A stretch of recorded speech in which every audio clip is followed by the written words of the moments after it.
ओ दुनिया में रहने वालों, ओ गफलत की नींद सोने वालों,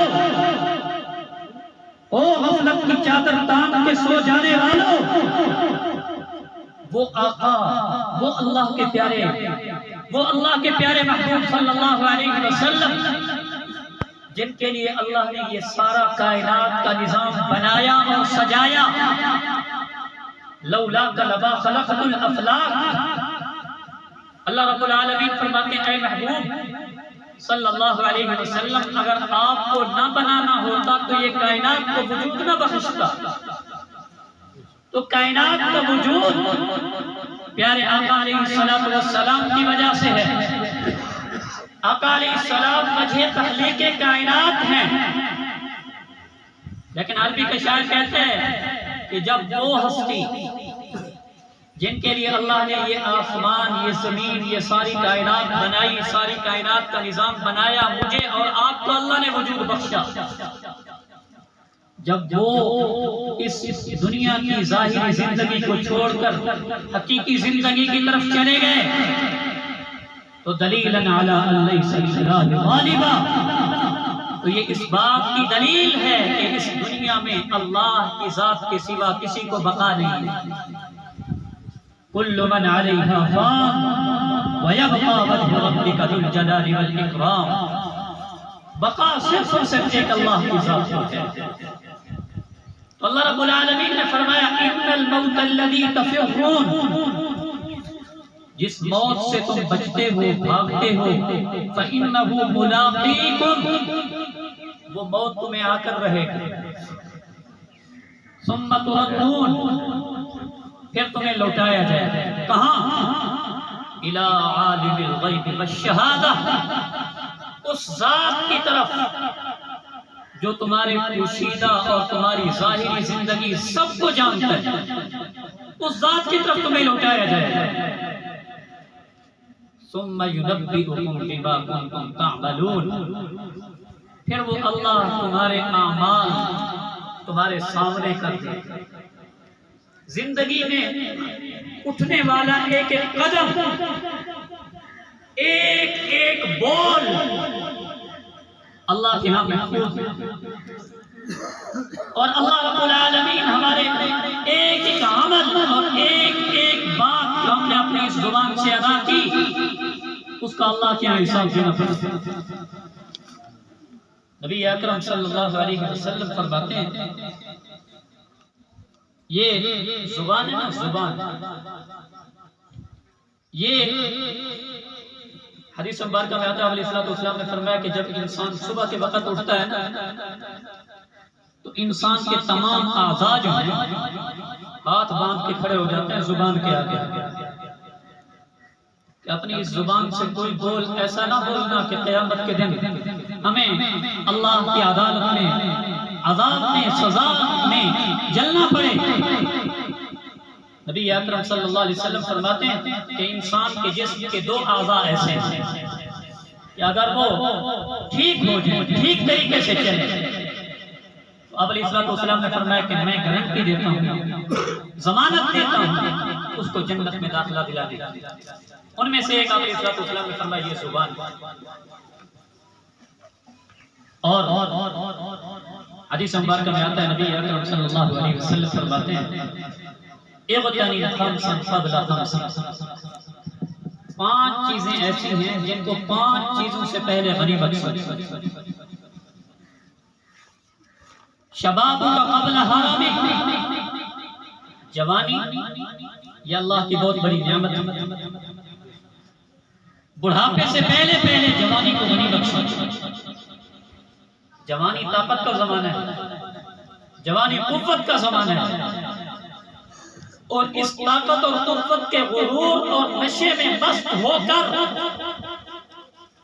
नौजवान अल्लाह को भी भुला बैठते हैं, अपने प्यारे महबूब सल्लल्लाहु अलैहि वसल्लम की तालीमात को भी भुला बैठते हैं। नबी अकरम सल्लल्लाहु अलैहि वसल्लम फरमाते हैं, हदीस मुबारक में आता है कि क़यामत के दिन जब अल्लाह के अर्श के साए के सिवा और कोई साया ना होगा, 7 खुशनसीब इंसान ऐसे होंगे जिनको अल्लाह अपने अर्श की छांव में जगह अता फरमाएंगे, अर्श के साए में जगह अता फरमाएंगे।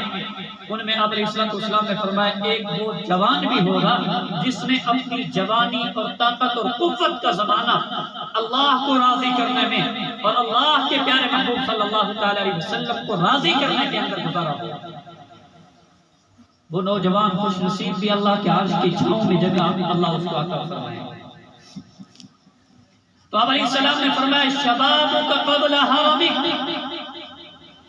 जवानी के जमाने को बुढ़ापा आने से पहले नहीं बचना। जब बुढ़ापा आता है ना तो इंसान के तमाम आज़ा कमजोर, आंख से दिखना कमजोर हो जाता है, कानों से सुनना कमजोर हो जाता है, जुबान के अंदर बोलने की वो ताकत और कुव्वत नहीं रहती जो जवानी में होती है, पाँव से चलने की वो कुव्वत नहीं रहती जो जवानी में होती है। सारे इंसान की कुव्वा कमजोर हो जाती है जब इंसान बुढ़ापे को पहुंचता है। तो इस वजह से आपने सल्लल्लाहु ने फरमाया उस बुढ़ापा आने से पहले पहले जवानी को गनीमत समझो। नबी अकरम सल्लल्लाहु अलैहि वसल्लम ने बुढ़ापे वाली जिंदगी से, ऐसी जिंदगी से जो मुफ्ताजी वाली हो, जिसमें इंसान दूसरों का मुफ्ताज हो जाता है, अब अलैहिस्सलाम ने उससे अल्लाह की पनाह मांगी। तो पहली चीज अब अलैहिस्सलाम ने फरमाया शबाबुका क़ब्ल हरमिक, अपनी जवानी को बुढ़ापे से पहले गनीमत समझो। सिहतुका क़ब्ल सक़मिक, सेहत तंदुरुस्ती अल्लाह ने दी है।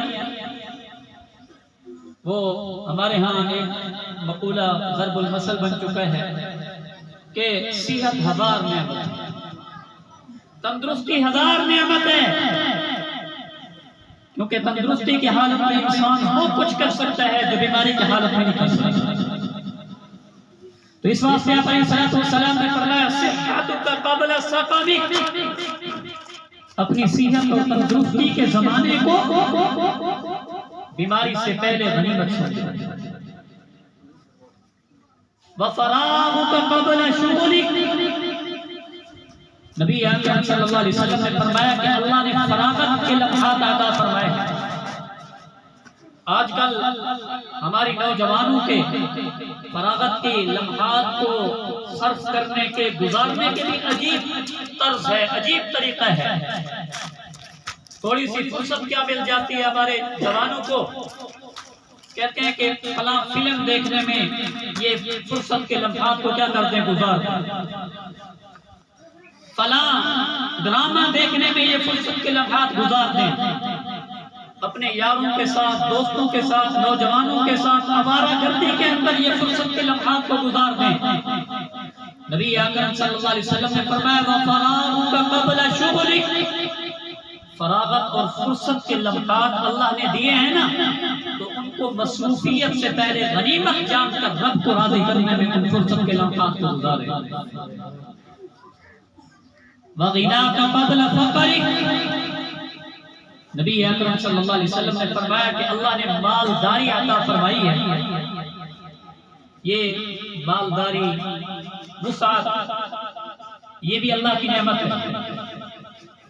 तंगदस्ती जो है, तंगदस्ती कि जिसमें इंसान अपनी जैज़ ज़रूरियात भी पूरी ना कर सकता हो, ये भी अल्लाह की तरफ से आज़माइश होती है, इंसान का इम्तिहान होता है। नबी अकरम सल्लल्लाहु अलैहि वसल्लम फरमाते हैं कादल फ़क़्रु अन यकून कुफ़्रा,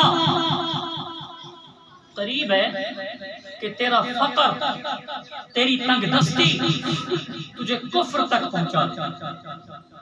क्योंकि इंसान जब तंगदस्त हो जाता है ना, फक़र और गुर्बत आ जाती है, तो इंसान एक तो बहुत से अल्लाह की नाशुक्री के अल्फाज बोल जाता है, और एक ये है कि वो गैरों की, और एक ये है कि जो गैर ईसाई मिशनरियां हैं, कादियानी और मिर्जाइयों की मिशनरियां हैं, वो लोगों को पैसा, माल, दौलत, इन चीजों का लालच देकर इंसान के ईमान जैसे कीमती मता पर डाका डालने की कोशिश करते हैं।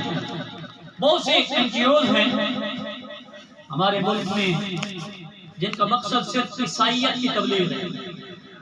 लोगों के काम कराते हैं, लोगों को ईसाई बनाते हैं। इसी तरह हमारे मुआशरे में, हमारे इलाकों में मिर्ज़ाई और कादियानियों की बहुत सी NGOs हैं जो काम कर रही हैं।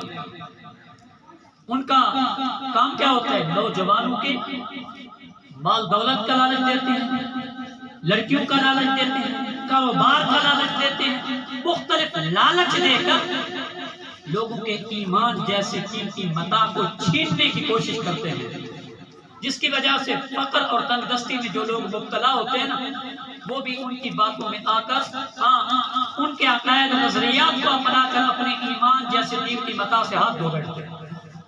इस वास्ते नबी अकरम सल्लल्लाहु अलैहि वसल्लम ने फरमाया, कादल फक्र अन यकून कुफ्रा, करीब है कि तेरा फकर, तेरी तंगदस्ती तुझे कुफ्र तक पहुंचा दे।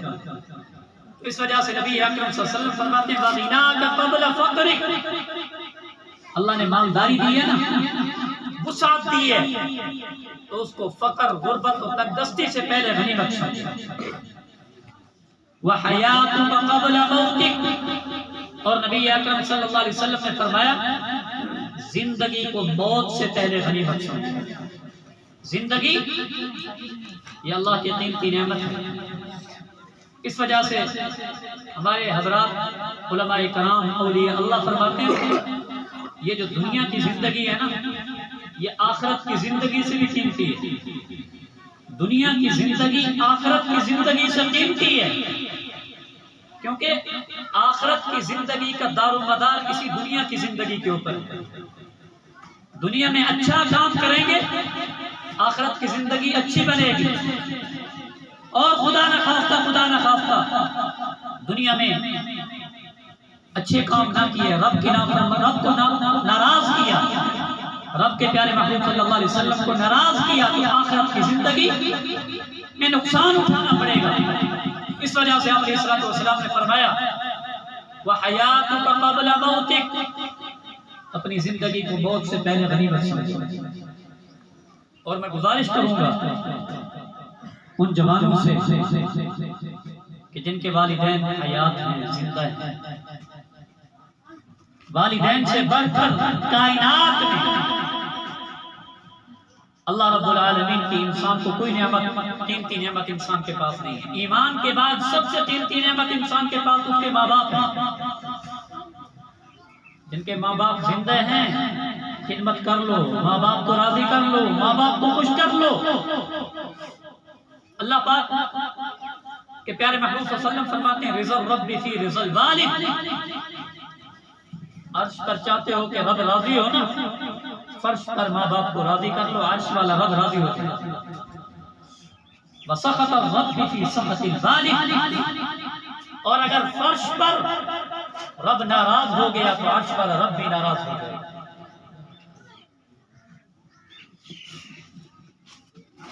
तो अल्लाह ने अपनी रजा को माँ बाप की रजा के साथ मुअल्लक किया है कि रब की रजा माँ बाप की रजा में है, और माँ बाप की नाराजगी की वजह से अर्श वाला रब भी नाराज हो जाता है। ये सिर्फ बात की हद तक नहीं, माँ बाप की दुआओं ने दुनिया में भी इंसान को कहां से कहां तक पहुंचा दिया। सैयदना मूसा अलैहिस्सलाम के जमाना है, हज़रत मूसा अलैहिस्सलाम ने अल्लाह रब्बुल आलमीन से ये पूछा कि ए अल्लाह रब्बुल आलमीन, आपका ऐलान है कि हर नबी को जन्नत में एक साथी अता फरमाएंगे, जन्नत में मेरा साथी कौन होगा? हज़रत मूसा अलैहिस्सलाम से अल्लाह ने फरमाया कि ए मूसा, मेरा कलीम फलां जगह पर गोश्त बेचने वाला एक कसाई है, वो जन्नत में आपका साथी होगा। मूसा अलैहिस्सलाम अल्लाह रब्बुल आलमीन ने फरमा दिया, इनकार की तो कोई गुंजाइश नहीं। मूसा अलैहिस्सलाम ने फरमाया, जाकर देखो उस कसाई के अमाल कौन से हैं कि जिन अमाल ने उनको जन्नत में अल्लाह के नबी का साथी बना दिया। मूसा अलैहिस्सलाम तशरीफ ले गए, वो कसाई गोश्त बेचने में मसरूफ था। मूसा अलैहिस्सलाम उसके साथ बैठ गए। वो गोश्त बेचता रहा। जब गोश्त खत्म हुआ, थोड़ा सा गोश्त शापर में डाला, थैले में डाला। मूसा अलैहिस्सलाम घर जाने लगा तो मूसा अलैहिस्सलाम ने फरमाया, अगर मुझे इजाजत हो तो मैं भी आपके साथ चल सकता हूँ। तो उन्होंने कहा, जी बिल्कुल, आप मेरे साथ चल सकते हैं। उसको पता नहीं है कि अल्लाह के नबी मूसा अलैहिस्सलाम है। मूसा अलैहिस्सलाम साथ चले गए। उसके घर में गए, एक बुढ़िया बिस्तर पर लेटी हुई है, चलने फिरने से आजिज़ लाग़िज़, इंतहाई बुढ़ापे को पहुंची हुई। वो नौजवान गया, खाना पकाया, बकरियों का दूध निकाला, उस बुढ़िया को अपने सहारे से उठाया, निवाले बना बना के उसके मुंह में दिए, लुक़मे बना बना के उसके मुंह में दिए, उसको खाना खिलाया, दूध पिलाया, उसको लिटा दिया। और जब वो नौजवान उस बूढ़ी अम्मा की खिदमत कर रहा था तो वो बूढ़ी अम्मा अपनी जुबान से कुछ बोल रही थी, टूटे फूटे अल्फाज बोल रही थी। मूसा अलैहिस्सलाम को समझ नहीं आई ये अम्मा क्या कह रही है। जब वो खाना खिला के फारिग हुआ तो मूसा अलैहिस्सलाम ने पूछा, ऐ नौजवान, ये क्या माजरा है, ये अम्मा कौन है? उसने कहा, जी क्या बताऊं, ये मेरी अम्मा है, चलने फिरने से आजिज़ है। मैं सुबह जब काम के लिए निकलता हूँ तो अपनी माँ को खिलाता हूँ, पिलाता हूँ, इसके कपड़े तब्दील कराता हूँ, इसके कपड़े धोता हूँ, इसकी सारी खिदमत करके अपने काम के लिए निकलता हूँ।